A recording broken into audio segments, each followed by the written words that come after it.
Hello बच्चों, let's read the question which says that sarcomere is a option A functional unit of contraction, option B portion of myofibrils present in between two M lines, option C complete bundle of muscles, option D portion of myofibril present in between two A bands. यहाँ पर हमें बताना है sarcomere क्या है. Here the key concept for this question is muscle fiber.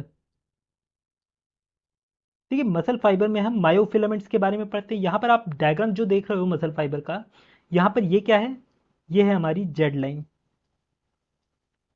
ये क्या है, ये भी जेड लाइन है।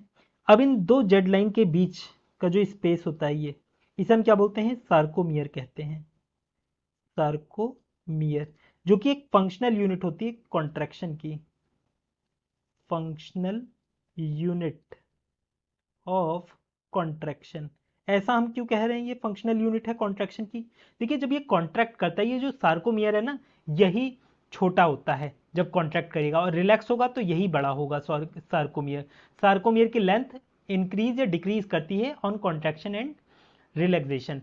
तो ये क्या हुई, फंक्शनल यूनिट हुई कॉन्ट्रैक्शन की। तो यहां से हम इसका आंसर कर सकते हैं option A, that is functional unit of contraction, इसका करेक्ट आंसर होगा। बाकी ऑप्शन देखिए, ऑप्शन बी में देखा है portion of myofibrils present in between two M line. M line कहां पर पाई जाती है, ये ए बैंड के बीच में पाई जाती है। ए बैंड बेसिकली यहां से लेकर यहां तक होता है ए बैंड, यहां पर इसके अंदर पाई जाती है एम लाइन। इसकी जो थिक बैंड्स होते हैं वहां पर आप लोगों को एम लाइन देखने को मिलेगी। तो ये तो आंसर होगा नहीं, क्योंकि जेड लाइन, दो जेड लाइन के बीच की जगह को हम बोलते हैं सार्कोमियर, तो ये गलत हो गया। सी देखिए बोला गया है कंप्लीट बंडल ऑफ मसल, नहीं ये कंप्लीट बंडल नहीं होता है मसल का, तो ये गलत दे रखा है। फिर देखिए ऑप्शन डी में क्या दे रखा है, portion of myofibril present in between to A bands, नहीं ये दो जेड लाइन के बीच में होता है मायोफाइब्रिल का पोर्शन, जो कि दो जेड लाइन के बीच में है। ये जो मसल फाइबर का ये जो मायोफिलामेंट दे रखा है, इसका जो यहां से लेकर यहां तक का पोर्शन है जेड लाइन के पोर्शन का बीच का, इसे ही हम बोलते हैं सार्कोमियर।